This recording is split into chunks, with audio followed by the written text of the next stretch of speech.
சின்ன வயசுல நம்ம 4th, 5th ஸ்டாண்டர்ட்லாம் படிக்கும்போது எங்கேயாச்சும் ஒரு வெக்கேஷன் போயிருப்போம். அது இன்னைக்கு வர நமக்கு ஞாபகம் இருக்கும். கரெக்ட்டா? ஆனுவல் லீவ்லாம் விட்டாங்கன்னா, அது எப்படி ஃபீல் ஆகும்? ரொம்ப நாள் நமக்கு லீவ் விட்ட மாரி ஃபீல் ஆகும். என்னடா ஸ்கூலே தொறக்க மாட்டேங்கிறாய்ங்க அப்படின்னு இருக்கும் நமக்கு. ஆனா இப்ப எப்படி இருக்கு? ஆனா ஒரு 20 வயச தாண்டுனோனே வேற மாரி ஆயிருது. எப்படின்னா, ஜான்வரி ஸ்டார்ட் ஆகும். ஹாப்பி நியூ இயர்ன்னு ஃப்ரெண்ட்ஸ்க்குலாம் நம்ம மெசேஜ் போடுவோம். திடீர்னு பார்த்தா டிசம்பர் வந்துரும். சோ இப்ப என்னன்னா 20 வயசுக்கு மேல ஆனோனே கிளாக் வந்து ஃபாஸ்டா போகுதா? ஏன்னா நமக்கு அப்படித்தானே ஃபீல் ஆகுது. 20 வயசுக்கு அப்புறம் எல்லா வருஷமும் ஸ்பீடா போற மாதிரி ஃபீல் ஆகுது. கரெக்டா? சோ இந்த வீடியோ முடியும் போது ஏன் இந்த டைம்ங்கிறது ஸ்பீடா போற மாதிரி நமக்கு ஃபீல் ஆகுங்கிற சயின்ஸ் நம்ம புரிஞ்சுக்கிறது மட்டும் இல்லாம மறுபடியும் வாழ்க்கையை எப்படி ஸ்லோவா வாழ்றதுங்கிறத நீங்க தெரிஞ்சுப்பீங்க. நம்ம ஸ்கூல்ல படிக்கும் போதெல்லாம் ஒரு பீரியட் வந்து மினிமம் ஆவரேஜா 45 மினிட்ஸ் இருக்கும். அதுவும் முக்கியமா மேக்ஸ் பீரியட் நம்ம வந்து கிளாக்க பார்த்துக்கிட்டே இருப்போம். எவ்ரி 5 மினிட்ஸ் எப்படா இது ஓடும்னு. ஆனா டைம் ஓடவே ஓடாது. தீபாவளிக்கு 3 வாரத்துக்கு முன்னாடியே அந்த ஹைப் வந்துரும் நமக்கு. ஆனா அந்த 3 வாரம் முடியறதுக்கு பல வருஷம் ஆகுற மாரி இருக்கும். சின்ன வயசுலலாம் நம்ம ஒரு ஊருக்கு வெளியில போகும்போது ட்ரெயின்ல வெளியில பார்த்துக்கிட்டே போவோம். இப்போ கேட்டா கூட நமக்கு அதெல்லாம் ஞாபகம் இருக்கும். ஆனா நம்ம நேத்து, முந்தா நேத்து என்ன செஞ்சோம்னு இப்ப கேட்டா நமக்கு கரெக்ட்டா ஞாபகம் இருக்குமா? ரொம்ப கம்மி தான். எல்லாமே என்ன நடந்துச்சுன்னுலாம் நம்மளால ஞாபகம் வச்சுக்கவே முடியாது. ஆனா, சின்ன வயசுல நடந்தத மட்டும் எப்படி கரெக்ட்டா ஞாபகம் வச்சிருக்கோம்? முதல்ல ஒரு பேசிக் கொஸ்டின். டைம் வந்து உண்மையிலேயே ஃபாஸ்ட் ஆயிருச்சா? இல்ல நம்ம பிரெயின் அப்படி ஃபீல் பண்ணுதா? 20 வயசு ஆனோன டைம்லாம் ஃபாஸ்ட்டா போகாதுங்க. நம்ம சின்ன வயசுல எக்ஸ்பீரியன்ஸ் பண்ண ஒரு செகண்ட் தான் இப்பயும் நம்ம எக்ஸ்பீரியன்ஸ் பண்றோம். ஆனா, அத நம்ம ஃபீல் பண்ற விதம் தான் மாறிடுச்சு. இத நம்ம இன்னும் ஈஸியா புரிஞ்சுக்கலாம். இத சயின்டிஸ்ட் ஜெனட்ங்கிறவரு 19th செஞ்சுரியிலேயே ஈஸியா எக்ஸ்பிளைன் பண்ணியிருக்காரு. ஒரு சின்ன கேக் இருக்கு. அத ஒரு 4 பீஸ் போடுறோம். அதுல ஒரு பீஸ் எடுத்தோம்னா, அது பெரிய பீஸ் கரெக்ட்டா? அதே ஒரு 5 கிலோ கேக்ல அதே சைஸ் பீஸ் எடுத்தோம்னா, அது சின்ன பீஸ் மாரி தெரியும். அதுக்கு காரணம் என்னன்னா, அதுல நெறைய இருக்குது. இதுல கம்மியா இருக்குது. நமக்கு சைல்ட்ஹுட்ல நெறைய ஃபர்ஸ்ட் டைம்ஸ் இருந்திருக்கும். அதாவது முதல் எக்ஸ்பீரியன்ஸ்ங்கிறது. ஃபர்ஸ்ட் டே ஸ்கூல் போறது, first close friend, first punishment, first train journey, first car journey, first stage performance, first ஒரு பெரிய சிட்டிய பார்த்தது, ஃபர்ஸ்ட் டைம் நம்மளே ஒரு டெசிஷன் எடுத்தது. இந்த மாரி சின்ன வயசுல நமக்கு நெறைய ஃபர்ஸ்ட் டைம்ஸ் இருந்திருக்கும். இதெல்லாம் நமக்கு வந்து நியூ எக்ஸ்பீரியன்ஸ். அதனால நம்ம பிரெயின் என்ன பண்ணும்னா, இதெல்லாம் இம்பார்ட்டன்ட் அப்படின்னு சொல்லி சேவ் பண்ணி வச்சுக்கும். ஆனா இப்போ பார்த்தீங்கன்னா, நம்ம லைஃப் வந்து ஒரு பேட்டர்ன்ல இருக்கும். டெய்லி ஆஃபீஸ் போகணும்னா ஒரே ரோட்ல போகணும். அதே ரூட்ல திரும்பி வரணும். சாட்டர்டே, சண்டே ஆனோனா நமக்கு லீவ் கிடைக்கும். ஒரு படத்துக்கு போவோம். இல்ல வீட்ல வந்து ரெஸ்ட் எடுப்போம். ஸோ நம்மளோட லைஃப் பார்த்தீங்கன்னா, ஒரே பேட்டர்ன்ல இருக்கு. ஸோ பிரெயின் என்ன பண்ணும்னா, இத தானே இவன் டெய்லி பண்றான். ஸோ டே டு டே லைஃப்ல என்ன டீடைல்ஸ் நடக்குதுன்னு அத சேவ் பண்ணாம ஸ்கிப் பண்ணிட்டு போயிரும். இன்னொரு விஷயம், இப்போ வந்து ஒரு போரிங்கான மேக்ஸ் பீரியட் போகுதுன்னு வச்சுக்குவோம். அது முடிஞ்சோனே நம்ம வீட்ல போய் அத யோசிச்சு பார்க்கும்போது சீக்கிரம் முடிஞ்ச மாரி இருக்கும். இப்ப ஸ்கூல்ல பிக்னிக் போறீங்க. அங்க வந்து ஒரு 2, 3 டேஸ் தான் அந்த பிக்னிக் இருக்கும். நமக்கு அங்க பிக்னிக்க என்ஜாய் பண்ணும்போது சீக்கிரம் முடிஞ்ச மாரி இருக்கும். ஆனா அது இன்னைக்கு வர ரொம்ப நாள் நம்ம எக்ஸ்பீரியன்ஸ் பண்ண மாரி ஞாபகம் வச்சிருப்போம். இத என்ன சொல்றாங்கன்னா, ப்ராஸ்பெக்டிவ் டைம், ரெட்ரோஸ்பெக்டிவ் டைம்னு சொல்றாங்க. எந்த ஒரு ஜேர்னிய நம்ம என்ஜாய் பண்றோமோ, அத வந்து நம்ம பிரெயின் வந்து நல்லா சேவ் பண்ணி வச்சுக்கும். அது நம்மளுக்கு ரொம்ப ஸ்லோவா போன மாரியும் ஃபீல் ஆகும், யோசிச்சு பார்க்கும்போது. அதே மாரி எந்த ஒரு ஈவென்ட் ரொம்ப போரிங்கா இருந்துச்சோ, அத வந்து நம்ம பிரெயின் சேவ் பண்ணாது. ஸ்கிப் பண்ணிரும். அந்த டைம்ங்கிறது நமக்கு ஃபாஸ்ட்டா போன மாரி இருக்கும். இப்ப சண்டே எந்திரிச்சு 4 மணி நேரம் ஃபோன ஸ்க்ரோல் பண்றோம். அடுத்த நாள் என்ன பண்ணீங்கன்னு உங்களுக்கு ஞாபகம் இருக்குமா? வாய்ப்பே இல்ல.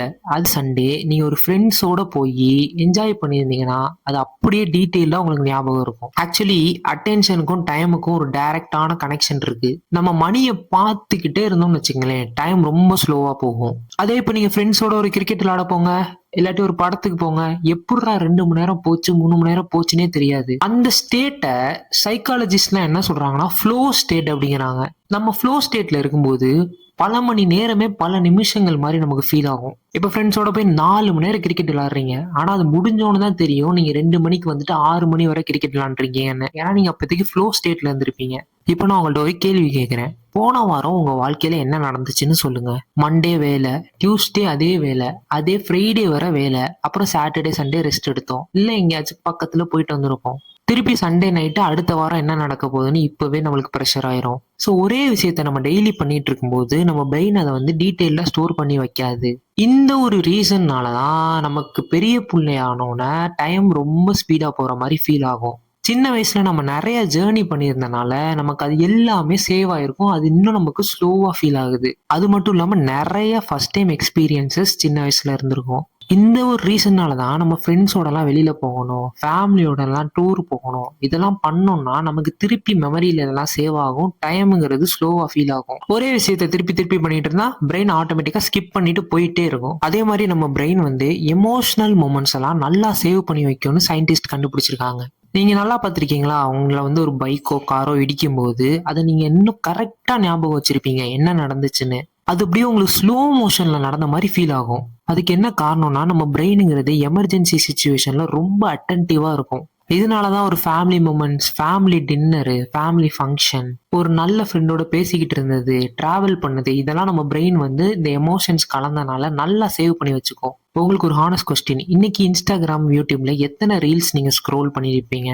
எத்தன பண்ணியிருப்பீங்கன்னே உங்களுக்கு தெரியாது. எவ்வளோ நேரம் பண்ணியிருப்பீங்கன்னே உங்களுக்கு தெரியாது. கரெக்ட்டா? இந்த மாரி பண்றதுக்கு பேரு தான் அன்கான்ஷியஸ் கன்சம்ப்ஷன்னு சொல்றாங்க. நமக்கு என்ன பண்றோம்னே தெரியாம டைம் போற ஒரு விஷயம். ஷார்ட்ஸ், ரீல்ஸ் இதுலலாம் பெரிய டேக் அவே எதுவுமே இருக்காது. நம்ம பிரெயின் என்ன பண்ணும்னா, அப்படியே ஸ்கிப் பண்ணிரும். இதுல எதுவுமே நமக்கு கிடைக்கல. ஜஸ்ட் ஒரு லிட்டில் பிட் ஆஃப் டோப்பமைன். அத நீங்க ஸ்க்ரோல் பண்ணும்போது கொஞ்சமா உங்களுக்கு டோப்பமைன் கிடைக்கும். அந்த ஒரு ரீசனுக்காக மட்டும் தான் நம்ம இது பண்றோம். உடனே நம்ம பிரெயின் வந்து இதுக்கு வந்து பிராக்டிஸ் ஆயிரும். போர் அடிச்ச உடனே நம்ம கை ஃபோனுக்கு போயிரும். ஆனா நமக்கு எவ்வளோ டைம் இதுல போச்சுன்னு நமக்கே தெரியாது. இப்ப சின்ன வயசுல நம்ம வாழ்ந்த மாரியே நம்ம வாழ்க்கைய எப்படி ஸ்லோவா வாழலாம்னு நான் சொல்றேன். இப்ப வேலைக்கு ஒரு ரூட்ல போறீங்க. அதே டிஸ்டன்ஸ்ல இருக்க வேற ரூட்ட ட்ரை பண்ணி பாருங்க. ஏதாச்சும் ஒரு புதிய ஸ்கில் லேர்ன் பண்ணுங்க. ஏதாச்சும் வரைய பாருங்க. இல்லாட்டி ஸ்விம்மிங் ஏதாச்சும் புதுசா கத்துக்க ட்ரை பண்ணுங்க. எப்பவுமே வீக்கெண்ட்ஸ் போற பிளேஸுக்கு போகாம ஒவ்வொரு வாரமும் வேற இடத்துக்கு போங்க. புதிய ரெஸ்டாரண்ட் போங்க. புதுசான தியேட்டருக்கு போங்க. நெறைய டாக்குமெண்ட்ரிஸ் பாருங்க. நெறைய விஷயத்த பிரெயின்ல வந்து ஸ்டோர் பண்ணுங்க. இந்த மாதிரிலாம் பண்றனால நீங்க போன வாரம் பண்ணதே இந்த வாரம் திருப்பி பண்ணல. அதனால உங்க பிரெயின் வந்து இத ஸ்டோர் பண்ண ஆரம்பிச்சுரும். இந்த மாரி டீட்டெயில்ஸ ஸ்டோர் பண்ண உங்களுக்கு லைஃப் திருப்பி ஸ்லோவா ஃபீல் ஆகும்.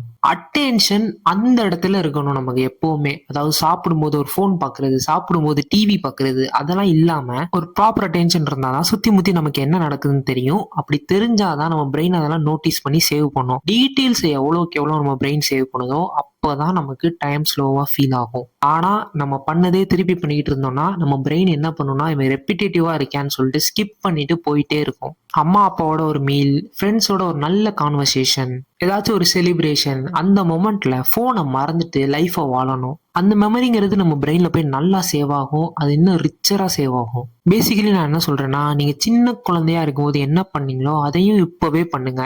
சின்ன குழந்தையில எல்லாத்தையுமே புதுசா எக்ஸ்பீரியன்ஸ் பண்ணீங்க. அதே மாதிரி இப்பவும் எல்லாத்தையுமே புதுசா கத்துக்கிட்டு புதுசா எக்ஸ்பீரியன்ஸ் பண்ணணும். சின்ன வயசுல நம்ம ஒரு விஷயத்த கத்துக்கும் போது நல்ல ஒரு எக்ஸைட்மெண்ட் இருந்துச்சு. அதே எக்ஸைட்மெண்ட் இப்பவும் நமக்கு இருக்கணும். எக்ஸாம்பிள், பர்த்டே எல்லாம் நமக்கு சின்ன வயசுல ரொம்ப பெரிய விஷயம். ஆனா இப்ப அதெல்லாம் நம்ம கடந்து போறோம். அதெல்லாம் நம்ம நல்லா செலிப்ரேட் பண்ணணும். சின்ன வயசுல பண்ண மாதிரியே செலிப்ரேட் பண்ணணும். அதே எக்ஸைட்மெண்ட் இருக்கணும். ஸோ ஐ ஹோப் நான் இந்த வீடியோல உங்களுக்கு எப்படி சின்ன குழந்தையில நீங்க வாழ்ந்த வாழ்க்கையை திருப்பி வாழலாம்னு சொல்லி கொடுத்துருக்கேன்னு நினைக்கிறேன். இந்த வீடியோ பிடிச்சிச்சுன்னா லைக் பண்ணுங்க, ஷேர் பண்ணுங்க, சப்ஸ்கிரைப் பண்ணுங்க. தயவு செஞ்சு பண்ண விஷயத்தையே திருப்பி பண்ணாதீங்க. அப்படி பண்ணாம இருந்தாதான் உங்களுக்கு டைம் ஸ்லோ ஆகும். புது ஸ்கில் கத்துக்குங்க, புது விஷயத்தை எக்ஸ்ப்ளோர் பண்ணுங்க. அதே எக்ஸைட்மெண்டோட திருப்பி எக்ஸ்ப்ளோர் பண்ணுங்க. நான் உங்களை அடுத்த வீடியோல சந்திக்கிறேன். பாய்.